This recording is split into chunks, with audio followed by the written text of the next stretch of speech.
and our strategic interest.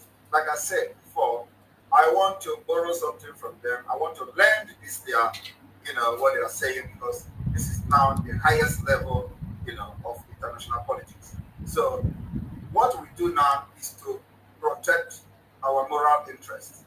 Our moral interest has been violated, has been rubbished in Nigeria. Nigeria do not have any moral, they don't protect any moral interest of any ethnic group in Nigeria. They do not protect any moral interest of any ethnic nationality in Nigeria. And the time has come that we begin to adopt the West style of civilization. So we are also demanding that our interests, our moral interests, will be protected. And the only place it can be protected is in Biafra nation, where we have where our diversity is completely dissolved, and we can progress and build our nation as people with the same cultural value, with the same moral value system, with everything the same. We have no same moral value system with the northern Nigeria. We do not have anything in common. In fact, it is thousand pole apart, clashing of interest. So when you are trying to protect your moral value in Nigeria, where a northerner is a jihadist, where the whole system has been colonized, it does not work. They look for you to kill. Now I am preaching that our people need to have freedom, and they are placing $100,000 bounty on my head. As you can see, they have increased the money from $50,000 to $100,000 because I am asking for freedom. The moral value system can never be protected in Nigeria. And the picture here explains it. Nigeria retirees and European retirees. This cannot be accepted anymore. We want to give our retirees a good life and a better standard of living. We cannot continue to allow retirees to live like animals, like you see them sitting on the street, while in Europe, retirees are well treated and have people taking care of them. We want a Biafra where this moral value that has been bastardized, as you can see in the picture, will be respected and protected. Thank you, and let us continue.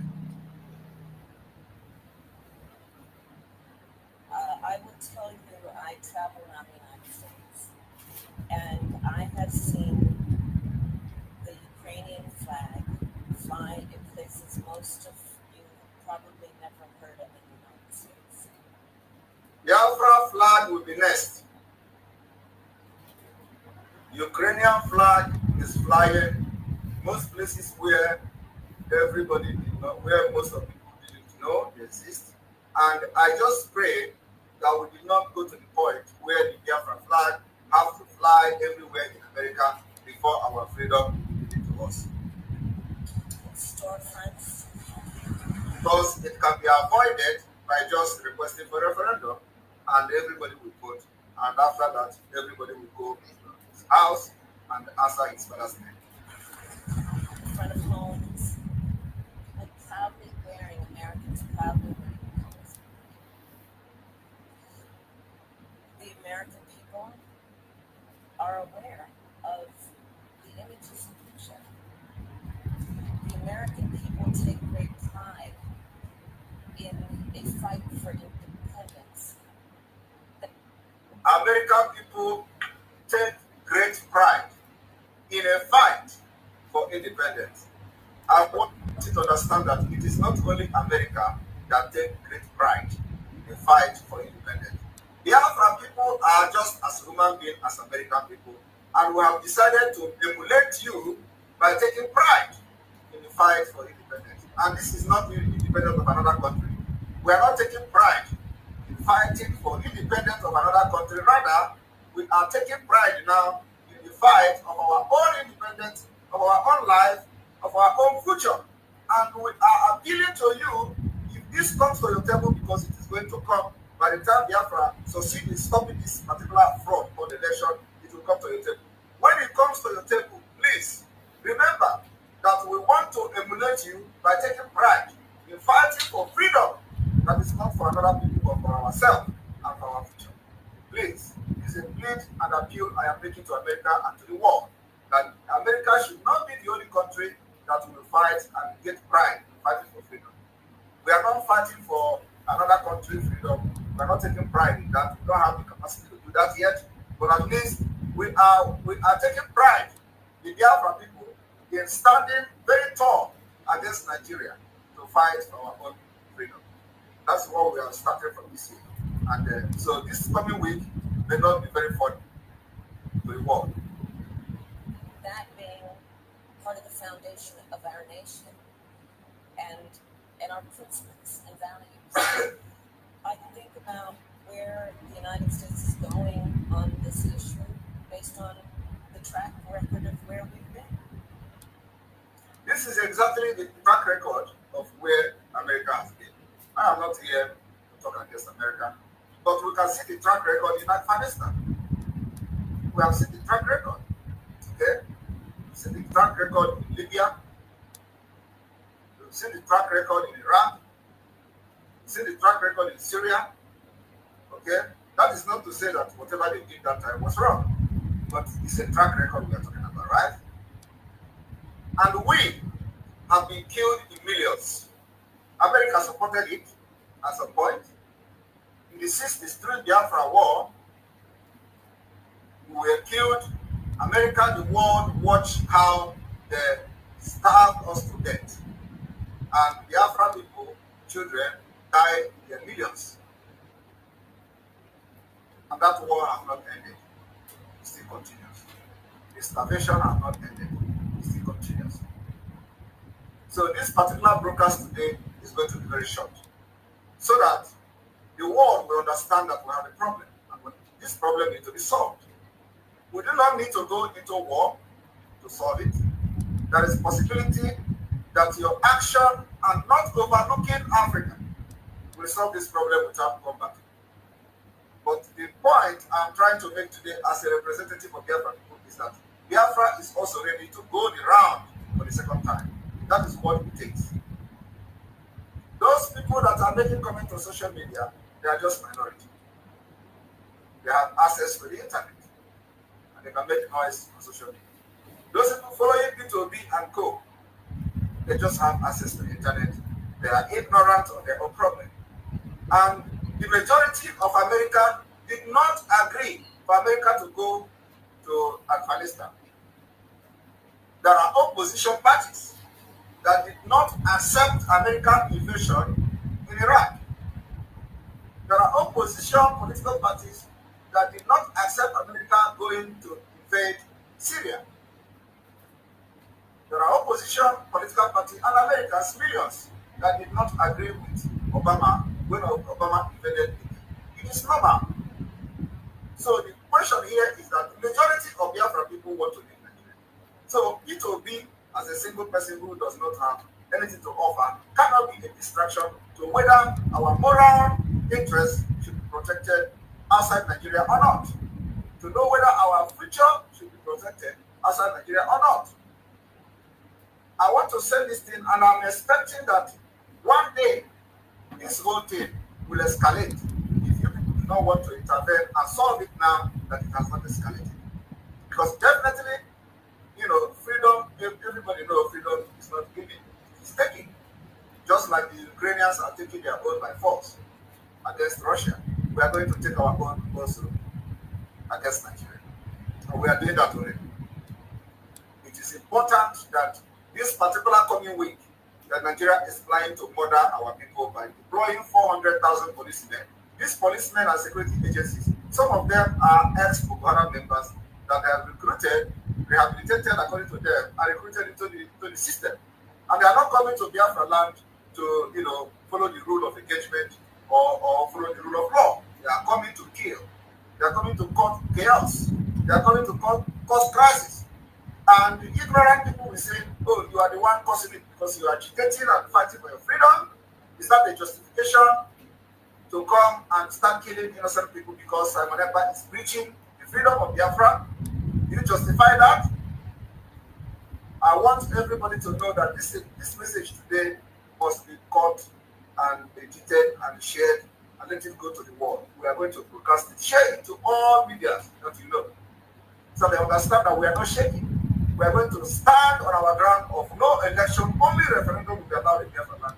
And next week, Biafra people are going to speak. We are going to speak in a very strong voice that will shock the world. You only have to look at where we were a year ago and where we are today in terms of the contributions and resources that America has put into everything from ammunition to artillery to air defense. Sometimes these ammunitions and defense goes into the wrong hand. I'm not talking about Ukraine, but I'm talking from the history.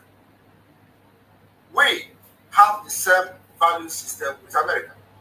Why are you not giving us arms to defend ourselves against terrorists and jihadist government? Why do you have to give arms to people that do not have the same faith with you? I'm not talking about Ukraine, and don't get me wrong. I'm talking about the past and previous investment of America in Arab countries.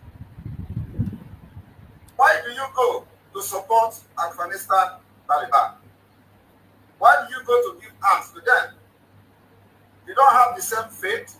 You don't have the same cultural value system. You don't even have the same moral interest.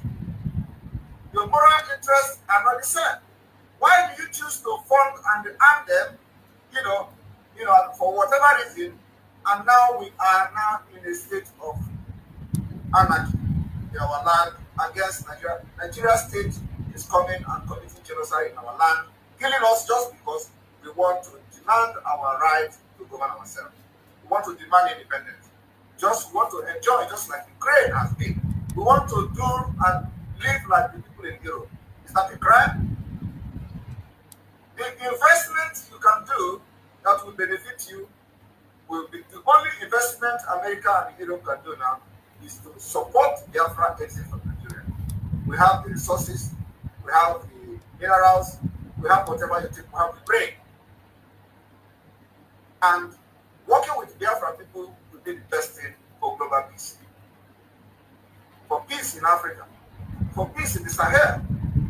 So that the influx of immigrants from Africa, which is mainly being supplied by Nigeria, to Europe will reduce. Once that's reduced, it will reduce the crime that Nigerians are committing all over the world. So it is for your interest. And I will, at this juncture, bring the video of this man who also lamented how Boko Haram will take over Nigeria and will turn Nigeria and they make Nigeria safe haven. And at the end of the day, they are going to attack America. With the emergence of Biafra as a nation, they can never succeed in attacking America. So I want everybody to watch.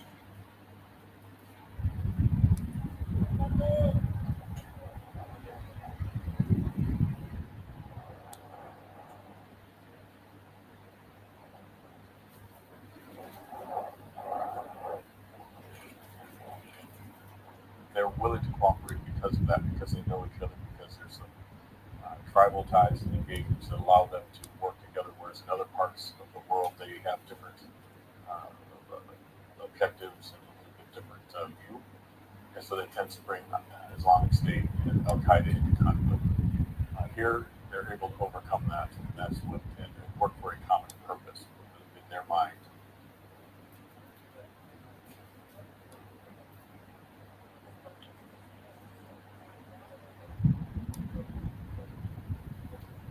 I think long term, we don't know when this will happen, but long term they want to establish themselves, they want to establish a caliphate, and they are willing, we know they have not only the desire, but the will to attack the United States in the West. You see, in the long time, they don't know when this is going to be. They don't know when this is going to be, but in the long time, they know that they're going to attack the United States and the West. I didn't say it. It's coming from a general who has been in the Sahel region. So let us listen to him again. I think long term, we don't know when this will happen. They want to establish themselves, they want to establish a caliphate, and they are willing, we know they have not only the desire, but the will to attack the United States in the West. When they establish the caliphate, Once they found Nigeria a safe haven, establish a caliphate, they are going to attack America and the West. That's what we're fighting. You see?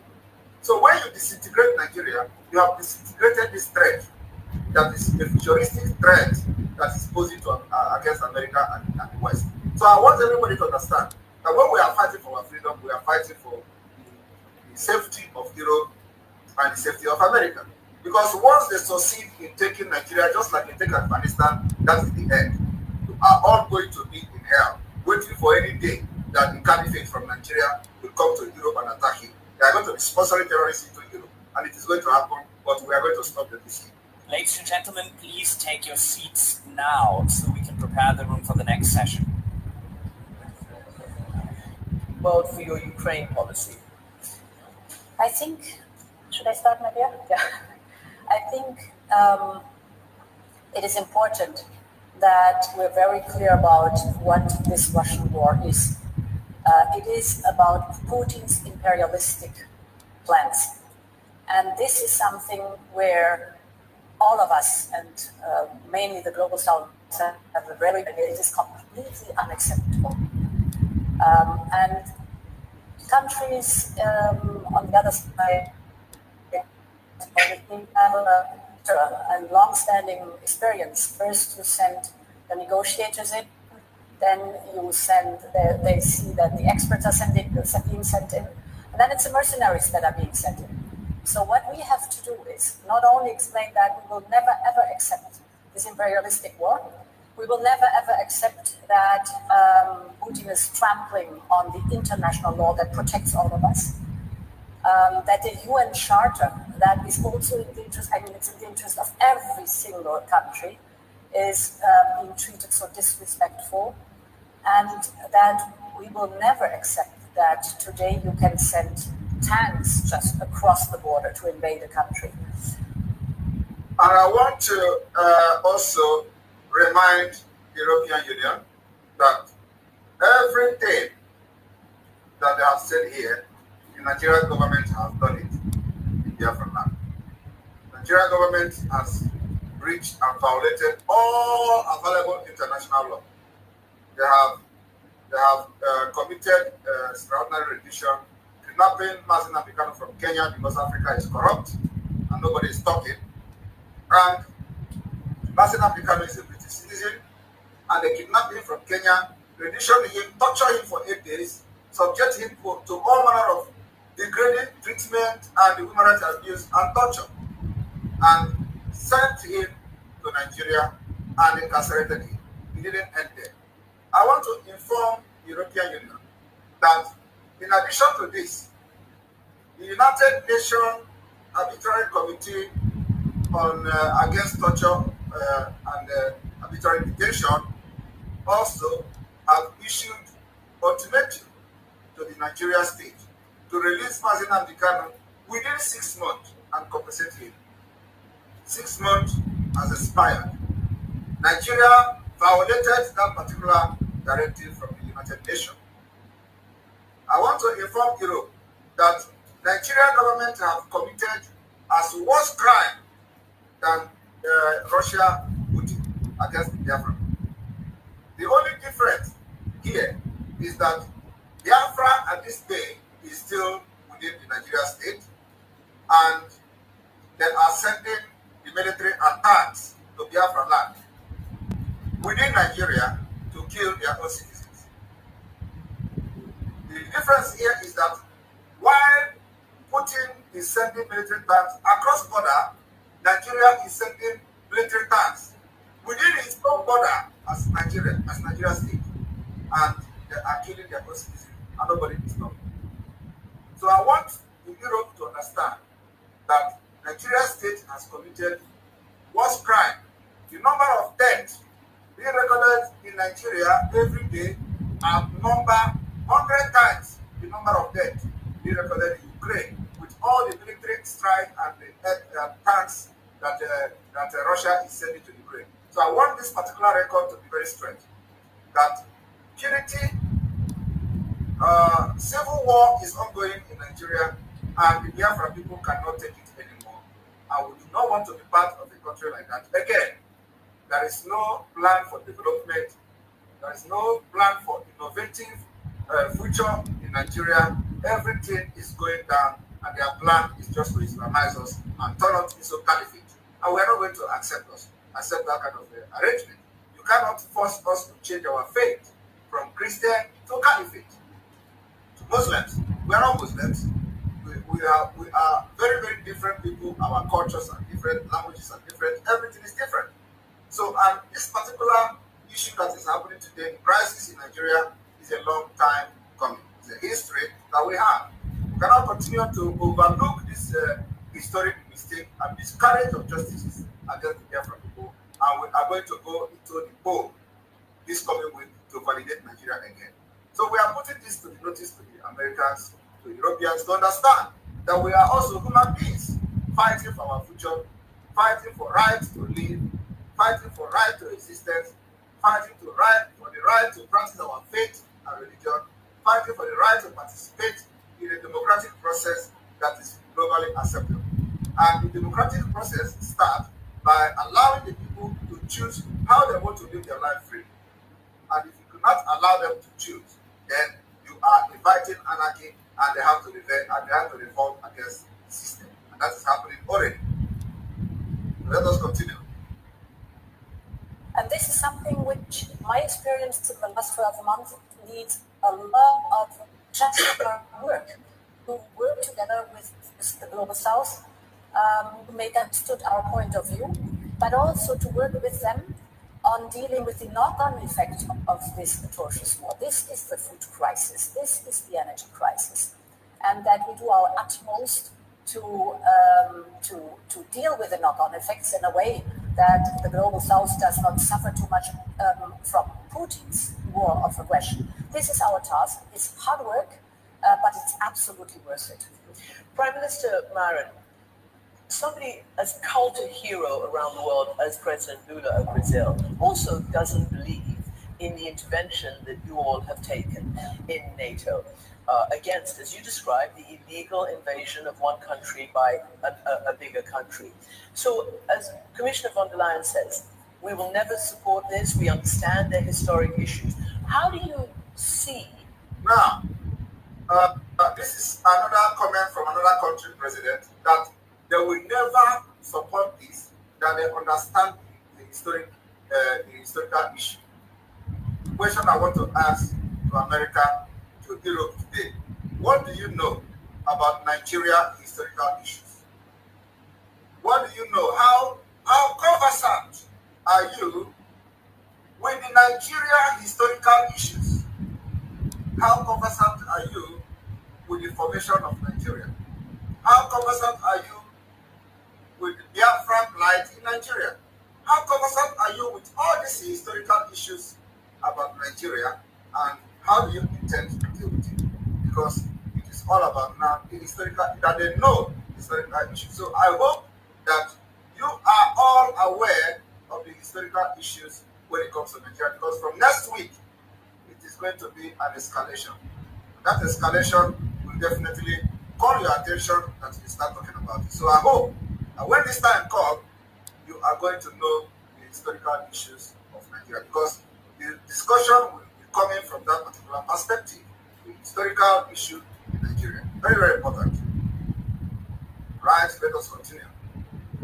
Trying to convince others of the justness of your cause. The war in Ukraine, it's not only an issue for Europe, it's an issue for the whole world. And that's because there's a war of values going on. Authoritarian. Exactly the same thing, my Prime Minister. What we are fighting for has become the fight for value. Everything has to do with value system. Now, do you have the same value system with the caliphate? The answer is no. Do you have the same value system with the jihadists? The answer is no. The only people that you have the same value system with are the Igbos, are the Biafrans, are the Ekpas, are all the other ethnic groups that comprise the Biafran people. These are the people that you have the same value system with. You don't have the value system with the Fulanis, with the nomadic terrorists. You don't have the same value system with these jihadists. You don't have the same value system with the Taliban of Nigeria. So you have the same value system with us. And it is the same clash of interests that they have subjugated us into this slavery by mistake because of the British interest. Britain left the European Union and they voted, and a lot of people in Britain voted against leaving the European Union. Something is happening in Biafra today.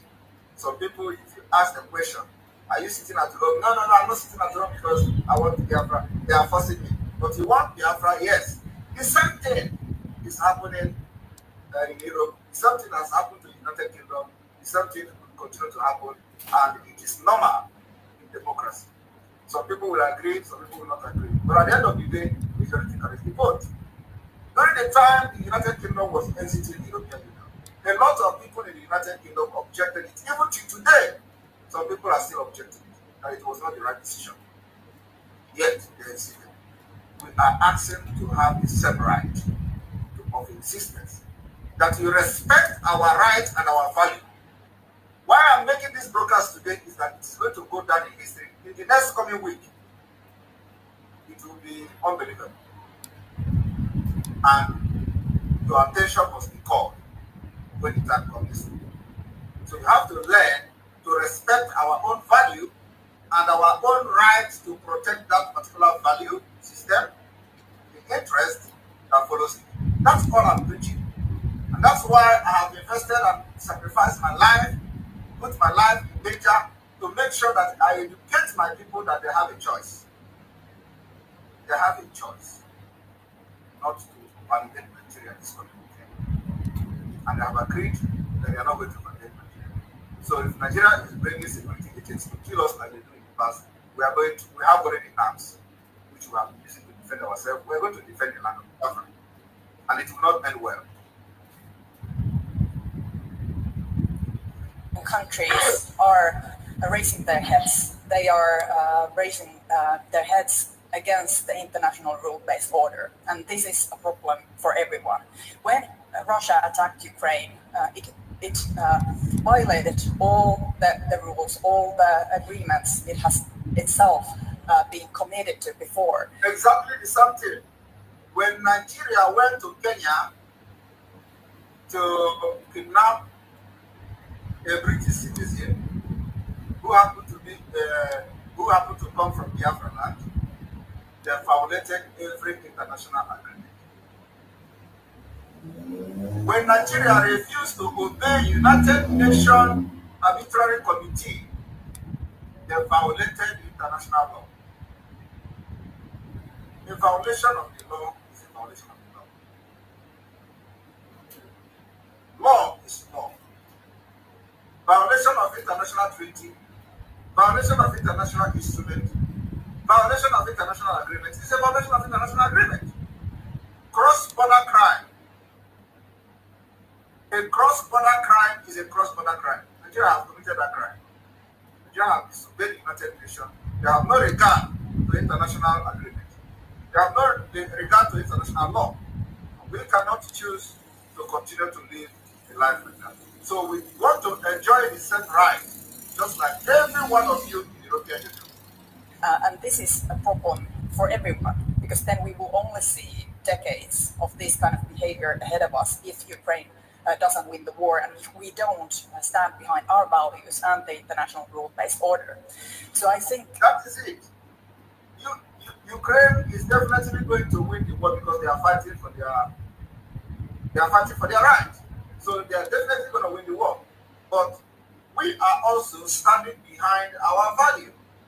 Our Prime Minister, a very, very brilliant lady, she is speaking in mind, just like, every in an average thing. They pour out their heart when they talk. So she's speaking it the way it is. We stand struggling, behind our value system. And that's what is driving and propelling Simon Ekpa to do what he is doing today. And I'm not going to stop. Rather, I am increasing the tempo. This fire is increasing. And by tomorrow, from tomorrow going forward, the fire will go to the highest degree. Because I am standing very strongly behind my values, which is not the same with the caliphate that are ruling Nigeria and the bandits that are ruling Nigeria. this is a larger issue than just issue for Europe, just issue for Ukraine.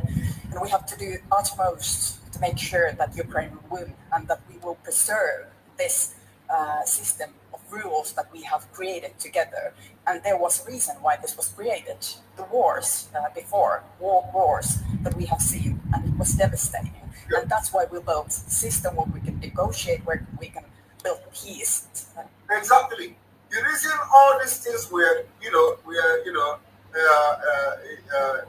put in place, NATO, United Nations, is because of the devastated war that we have fought. So the world came together to look for a way to negotiate for peace. Today, there is still that opportunity to negotiate for peace in Nigeria. And the only thing that will bring this peace in Nigeria is this particular disintegration, to disintegrate these our differences. It's not too much to ask. That is the work of the United Nations.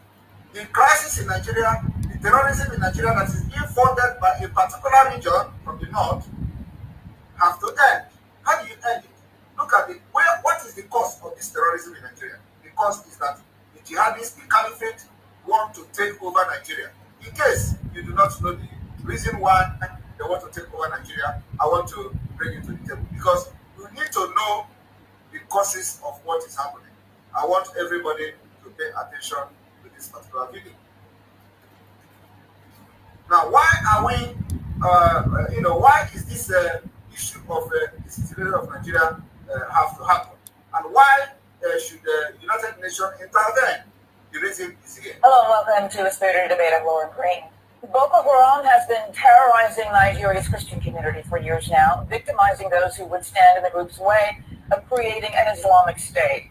Christian Solidarity International is on the ground in Nigeria, working with victims to give them support they need. Franco Kumayo is the program manager of Nigeria's projects and joins me now to explain the religious tensions smoldering in this region. Welcome. Thank you so much. You know, the interesting thing about Boko Haram, which I didn't know before, is that they really come out of Sudan. And we know the struggle was in Sudan, where they broke the country in two. So explain where they come from. Well, I can put it this way. Nigeria, after independence, the first two missions they have, one was in London and one was in New York. The third mission after that was in Sudan. And there is a reason for that. Sudan is the shortcut to Mecca. Someone from Nigeria